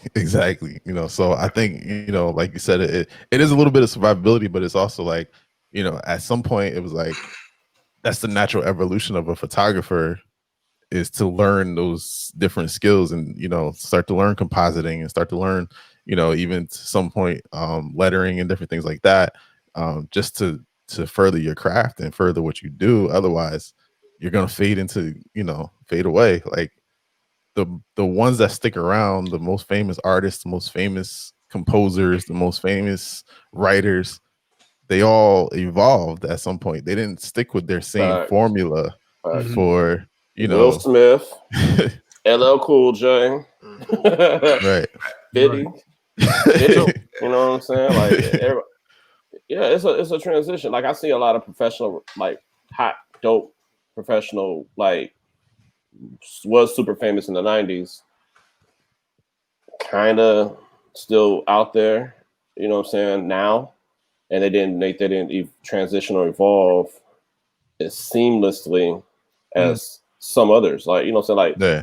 give it up, you know what I'm saying? Like I said, like someone like Will Smith, you know what I'm saying? From what's he, 20 million a film, like, and he got his own production companies doing this thing, like from being a funny, goofy kid and play kind of rapper to a little bit more serious rapper when he had Nas writing for him, and then the Fresh Prince to now these, you know, the comedies and the dramas and all these amazing roles. Like he's on his Denzel at this point and beyond and beyond. So I think evolving is definitely a thing. Yeah, I feel like I can totally relate to you guys. Cole. Yeah, go ahead. Well, so I was going to ask you, Cole, because survivability's come up a lot, and you mentioned something previously that when you mentioned therapy and needing therapy to realize that you can't. Yeah, every problem is not your call. Every problem is not your to do, and the notion of therapy still is, for the most part, has been, you know, a black mark among melanated people, because it's viewed as a negative thing, it's viewed as weakness, and so from what you do, I'm pretty sure, and correct me if I'm wrong, that therapy is something that's important for you to be able to do what you do. Absolutely. If you could speak to that, because that's part of survivability that we need to change, and especially how it relates to how we go about telling our stories and relating to the rest of the world and amongst each other. Yeah, I just had something that I created, and and it just says socializing boys and men through toxic masculinity while criminalizing their unresolved trauma can no longer be a prescribed answer. Right. And so I think for so long, what has happened in our community is that mental health has been, for so many Black and brown people, has been criminalized. Like if you have a mental health challenge, we're gonna incarcerate you. But if your white counterpart has some mental health, then what we're gonna do is we're gonna provide counseling for that person. Right. And again, there's an underrepresentation of Black therapists. There's an underrepresentation of Black social workers, therapists. So all of this underrepresentation sort of kind of aligns with, again, how do I become something I don't see? So if you don't see it, then it can't be real. So my father didn't go to therapy. None of the men went to therapy. But I know my uncle, they know he crazy. I mean, that's the language they use. My uncle crazy. And so we just kind of tuck uncle away. And I mean, kind of, what was the movie that came out? Oh my God, Soul Food, where the uncle comes out, drops the television, all the money comes out. You know, this idea that we tuck uncles that mental health away. And so again, but that aligns with the Tuskegee experiment, that aligns with the just our fear of doctors, and so our not trusting doctors. So I think as we're doing this kind of work, man, I think it's so important that we take a good look at mental health and recognize its importance and its value, especially when you're talking about navigating and transitioning and all of the things that come with that. It's an attack on your mental health when you're trying to constantly evolve. I mean, to evolve requires you to do some real internal thinking, some internal work, and you're trying to get paid. Like there's a lot that comes with that. So, I mean, I think it's important if you don't have a network that can support you, if you don't have when we talk about starving artists, I mean, there are a lot of artists that are really starving. I mean, literally trying to do this thing that we talk about, living a dream. And there can be so many things that come along with that: depression, anxiety, like all of those things can paralyze you and prevent you from even moving forward. So I love when Marcus talks about this idea of he started drawing and it didn't turn out the way that he envisioned it, but he didn't stop. And so I found so often that, when we fail, okay, I'm done with it. I'm horrible at it, but recognizing that failure is a success and a win too. And so I think that we have to continue to do our internal work as it relates to being men of color, so that we can do the kind of work that is creative. So I think that I listen to you guys and I'm like, man, I'm not so far removed from what you guys are doing. I went into social work with the notion that I was going to go in and help. And then I discovered that, oh man, okay, there are systems in place that are preventing me from doing the kind of work I need to do for the community. So what do I need to do? Well, you need to start your own stuff. So then that means, okay, now I need to consult with people. Now they call me in my community, they call me the OG on fatherhood. So I'm like, how did I become the OG? So now I'm the old head who spits out this wisdom around how to work with dads, because when I was starting out, there was no one doing fatherhood work. And so now across the country, there's a lot of men stepping up who are doing this fatherhood work. And so now I'm like, okay, well, how do I continue the work but do it differently? So it's this, okay, I need to evolve. Now I need to do consulting. Now I need to imagine maybe doing coaching. Now I need to work with organizations around how do you engage fathers? How do you engage men? When you say the word family, are you really saying fathers? Or are you just saying women and children? So it's like this constant evolution of rebranding myself, while at the same time trying to figure out how to survive. So, I mean, it's that same battle. But in that, I also recognize that, you know what, I better check my mental health too. So I literally see a therapist, just to kind of keep me level-headed and to check myself. And so I think that's important too, is that it's okay for us to check in with somebody who has the expertise to sort of help us navigate the things that we're challenged with as we're making this stuff happen. I got a question, Cole. Yeah. Do you think from what I'm saying, I have my perspective from the things I've experienced in life, obviously. And I know you have yours as a professional. Do you think there's such a low, possibly in the Black community, a low level of empathy for those of us who may need to seek mental health in the sense of like fear of like not wanting to be labeled? Oh, that's that crazy nigga. Oh, he crazy. Something wrong with him.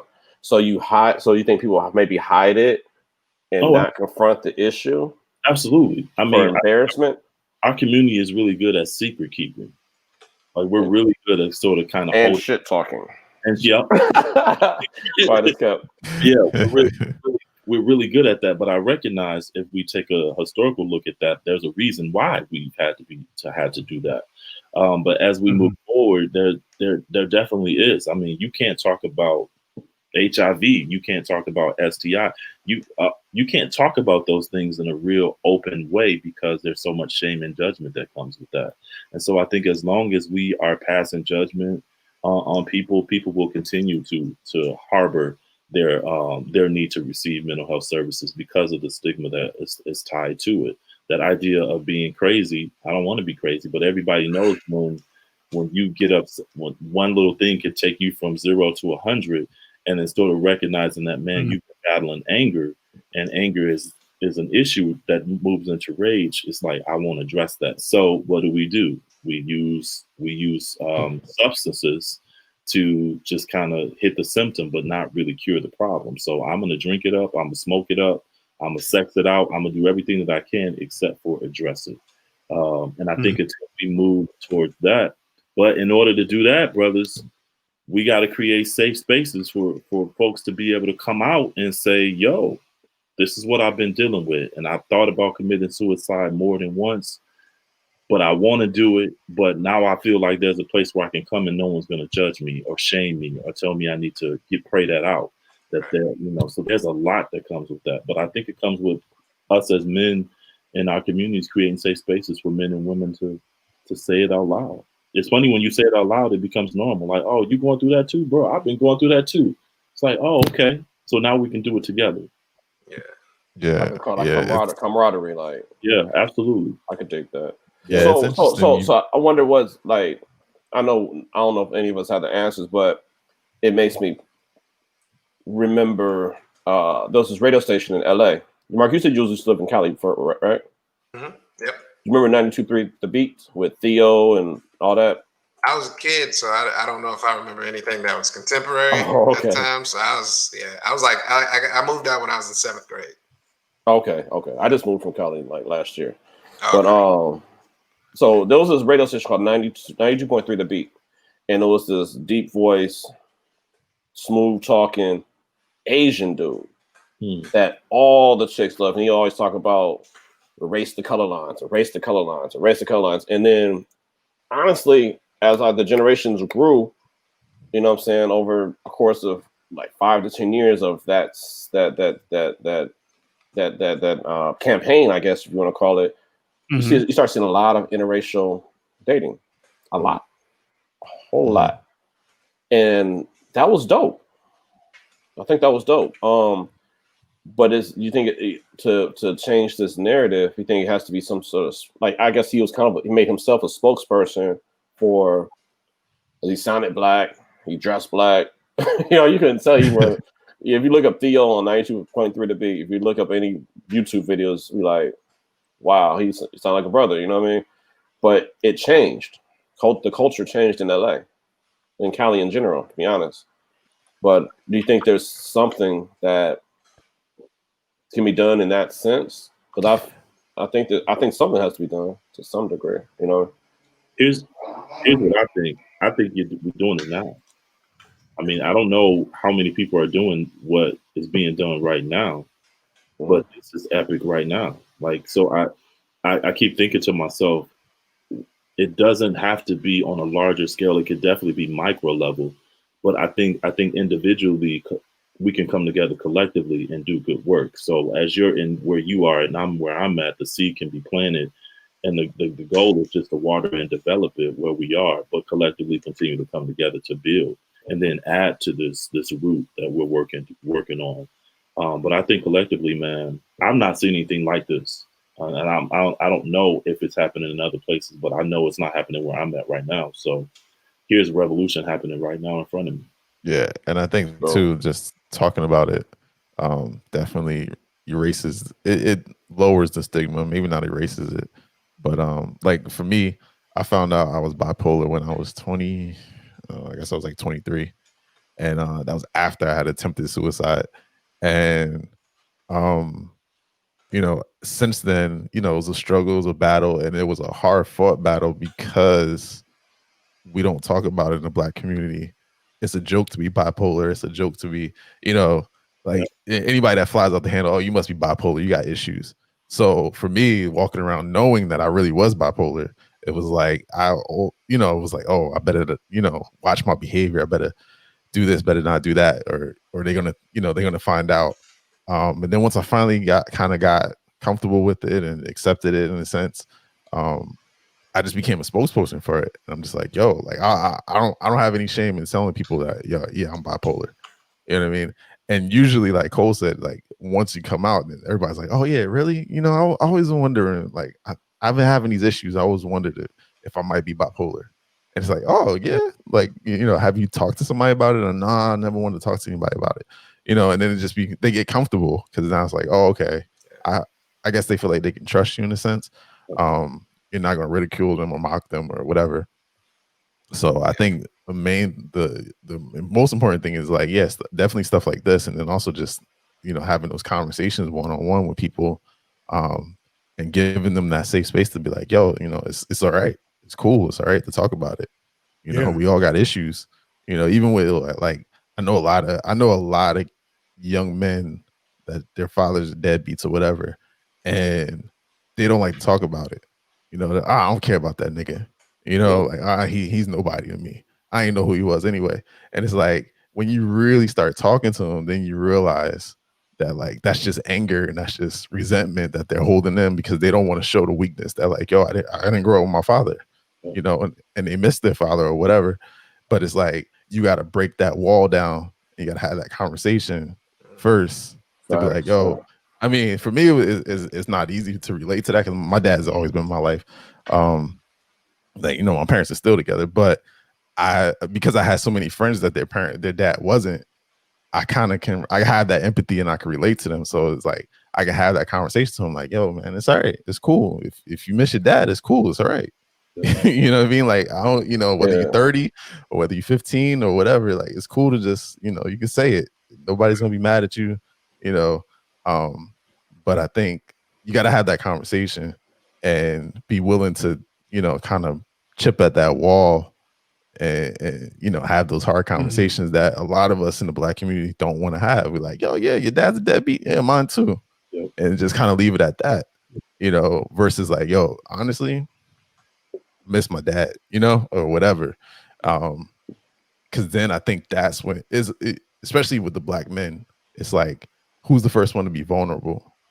Because we always see it as weakness, you know. So it's like, well, I'm not going to be the first one. We've been trained to. Some of the Oh, go ahead. No, go ahead. That's a part of the brainwashing. You know, it didn't come from anywhere for us to, you know, think of it as weakness. That's absolutely a part of being in. Our ancestors had to go through that. Oh, you know, you trying to say you can't get out there and work because you're suffering from PTSD. This is some bull. You know, get out there and find a job. I don't care how you feel. You got stuff that we can't even afford to suffer from mental health as Black men in this country. We can't afford it. Like, no one is going to feel sorry because we have so many strikes against us already. You look intimidating, so you can't be weak. You know, I'm scared of you as a Black man. So you're trying to tell me you're going through fear and, you know, here, take this pill. And these are those things where it's conditioning to do that. And then we actually further supplement those same conditions with, and worse, in our own families, in our own circles, in our own communities, to say, you know, but it's terrible. It's the same thing with crime. To say that, oh, you know, young Black people steal and, you know, if they're underprivileged, you know, they're going to think about the conditions that lead up to that mental state. I'm hungry. I have no money. No one will hire me because, I did drugs once or something. And, you know, or I actually did go get locked up because I was trying to find a solution. And guess what?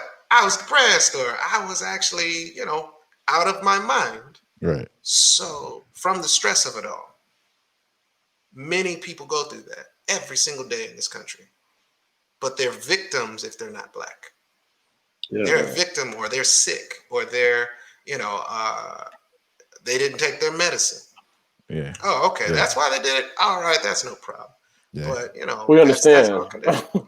It's all conditioning. But I think it comes down to saying we have to target, based on what Cole said.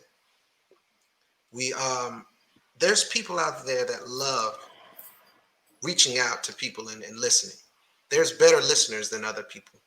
You know, there's people made for it. That's who they are. There's people that reach out to children better, and there's big brothers that are better at being big brothers than some people, you know, but they're not encouraged.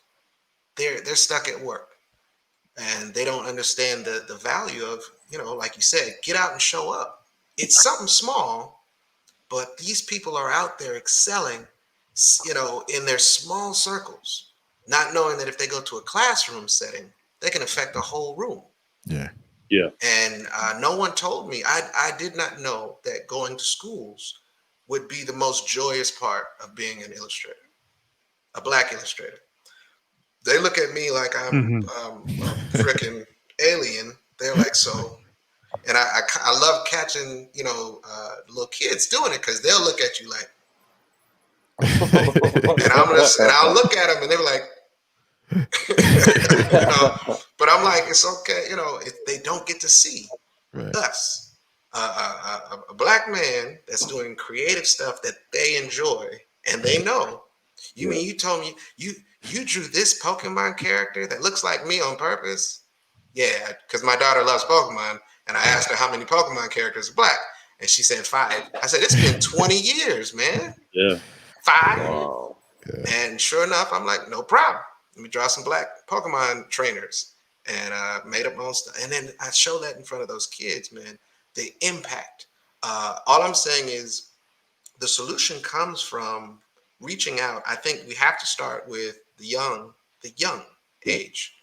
It's hard to train an older person that's stuck in their ways, an adult that's stuck in their ways. Only if they're open to problem, cause, and solution. You can actually absolutely influence and raise up a young kid that's in pre-K, first grade, second grade, third grade, fourth grade. They are open to the world.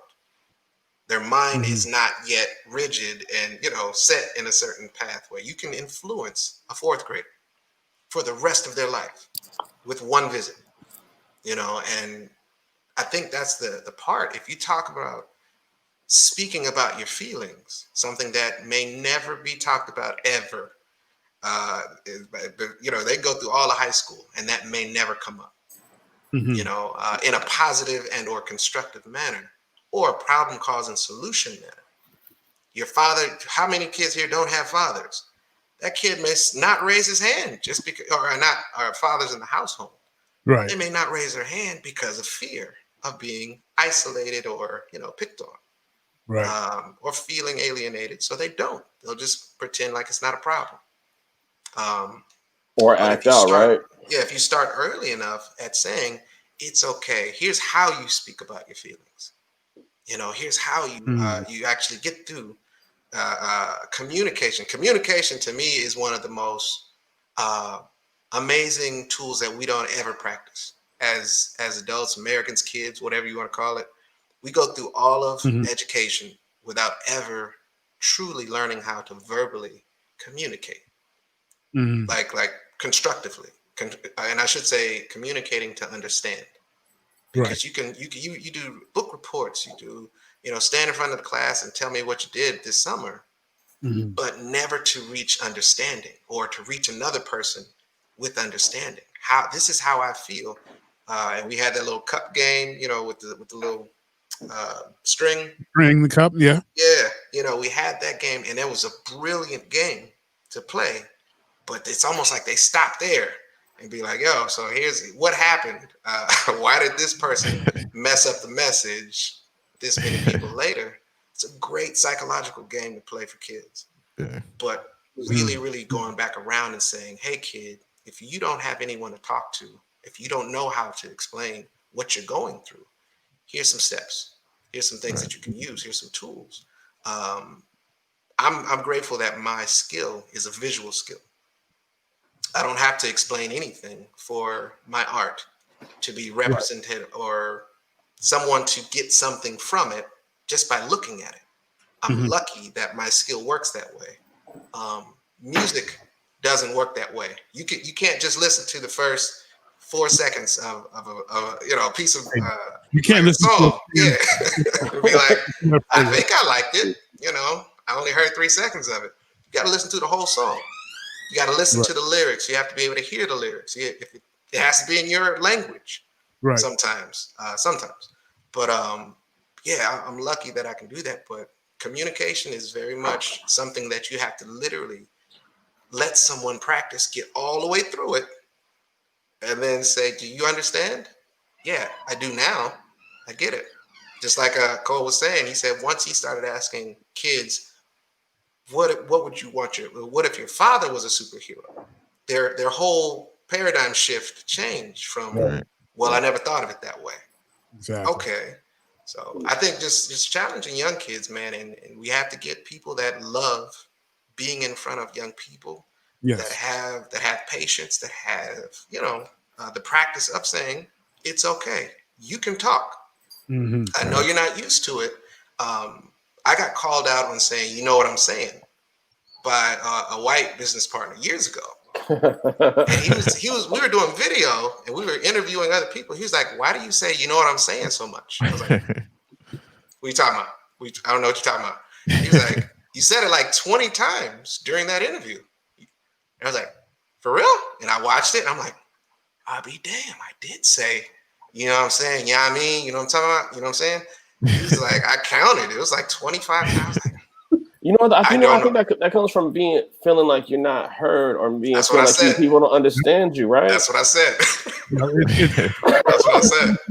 He was like, people don't understand. Like, yeah. It's definitely a subconscious clarification. Well, we're nearing 2 hours, so we're gonna close out this conversation. Probably do another one. But before we go, I am going to once again thank this wonderful panel for being here, Mr. Williams, the other Mr. Williams, and Mr. Douglas. Cole, if you could start off by just sharing where people can reach you, website, on social media, where they can reach out to you if they want to get involved in the work that you do. Yep. To reach me on IG, it's just Cole_speaks. And on Facebook, it's Cole Speaks. And then I've got a website, colespeaks.com. Awesome. And Marcus, to you. Yeah. Marcus the Visual. MarcusThe Visual, VISUAL.com. There it is. Y'all see that? I'm that on most social networks, Instagram, Twitter. I hate Twitter. Facebook, things like that. And I love Twitter. Yeah, I'm not used to it. Just doesn't make sense to me, man. Twitter is the best. I just deleted mine last month. I like 500 followers that never talk to me. You gotta be active though. You gotta be like real active because you get very quick. I don't like the structure. Like the fact that you can reply to something that's 30 replies later from the actual thing, and I gotta go figure out what they're talking about. I'm like, what? Click and roll. And I'm like, oh, I get it. Anyway, I'm sorry. But yeah, Tuskegee Airs is the comic that me and Greg work on. TuskegeeAirs.com. That's HEIRS. TuskegeeAirs.com. Yeah. Thank you. And Mr. Douglas. I'm at Demar Douglas on everything. DemarDouglas.com. Goes to my website. I'm at Demar Douglas. Instagram. No longer at Twitter. But everywhere else, I'm at Demar Douglas. And that's where you'll find me. Awesome. Cool. Well, we want to thank everyone for watching and for listening to Below the Surface, special by Jeek Nation. And again, thanks to Ishmael Street from That Is Not a Noun for connecting us with all of these awesome individuals. UNIQDNA and myself. Until next time, gentlemen, thank you for your time. Everyone watching, love, peace, and make your art. Yes, sir. Appreciate it. Thanks for having me. All right. Yeah.